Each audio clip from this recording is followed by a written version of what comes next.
Right, so as we move now to laws and rec, I just want to remind us that all of the aforementioned principles remain equally important as we continue to enhance appropriate and responsible adoption in our profession. So the next slide we've just put together that really shows what is happening in the different countries worldwide. So I'll just give you a sec to look at it and just to see. We see the United States is coming up quite closely. I would say Europe is probably the trendsetter at the moment with their AI Act being passed in March. And as I mentioned earlier, the positive trend here is going to be the ripple effect that we'll see happening in the other countries. Now, these acts, even though they are passed, and if we see some of the regulations in the UK and as well as the US, more and more regulations will come out. So I think that's one thing we do need to acknowledge as these technologies progresses. If we think about deep fake, especially in the AI Act of the EU, there's a lot of content around using personal information, using photos and videos and biometric data, which then provides the people with sort of those guardrails as to what they are allowed to do and what they're not allowed to do. Also, when it comes to regulation, the hesitation for a lot of people is around what does this mean for my job? I think that is a real critical question, and we'll explore it a little bit later on. But with the governance, I think it will give people comfort to know, what does it mean for my role? Where do I see my role change in the next 5 to 10 years? And it will help you as you make decisions for your career.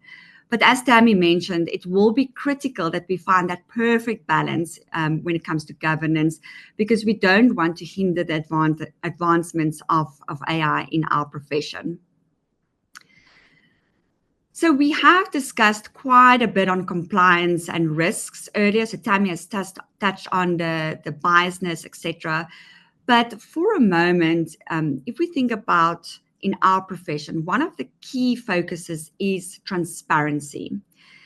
And it's not necessarily a new focus area. It hasn't changed. The rules hasn't changed. If we think about us in our profession, everything that we do, if it is recreated by anyone else, they should get to the same answer.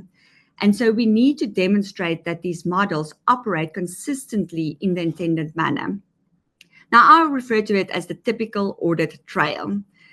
And so the challenge with AI is that we've learned is that it grows and it creates new data over time. And so how we understand when it does that and how it does it, because the question is when it makes a decision, the difference between generative AI and your traditional types of AI is that in this case, it can make its decision by itself. Whereas with traditional AI methodologies, you had to teach it, you had to prompt it, you had to include the rules. So the transparency there is a lot more simpler. Where it comes to this, it is complex.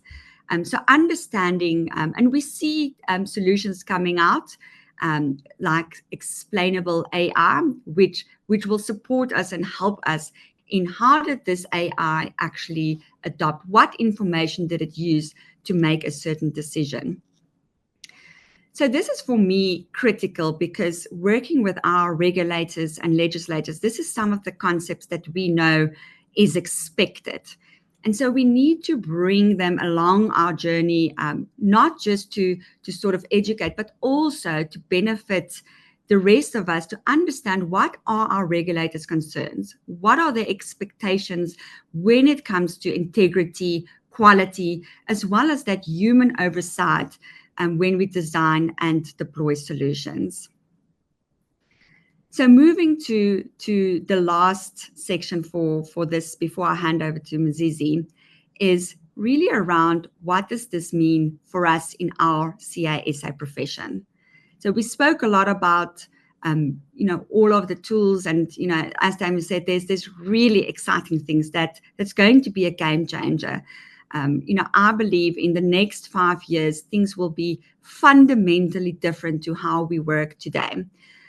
But if we just sit back and we reflect on the low entry to the market. So if you think about the barrier to enter, it's very low. And just a quick example, just December, which is less than 4 or 5 months ago, Amazon Web Services released a solution called AWS Q, which is basically a template that allows small businesses to have their own AI-powered assistant instantly. So it just goes to show how easy it is becoming month by month to access some of these game changer solutions. But if we also reflect on some of the risks, and we spoke a lot about risk. Last year, one of the listed companies did a market illustration of one of their Gen AI solutions, and it had a small error in it, yet the share price dropped by about 8%. So understanding the risks and navigating through them appropriately is what is going to set us apart from other professions. We have to ensure our technology certification processes are in place. We have to make sure we keep develop and as we release new order technologies that they comply with all of these rules.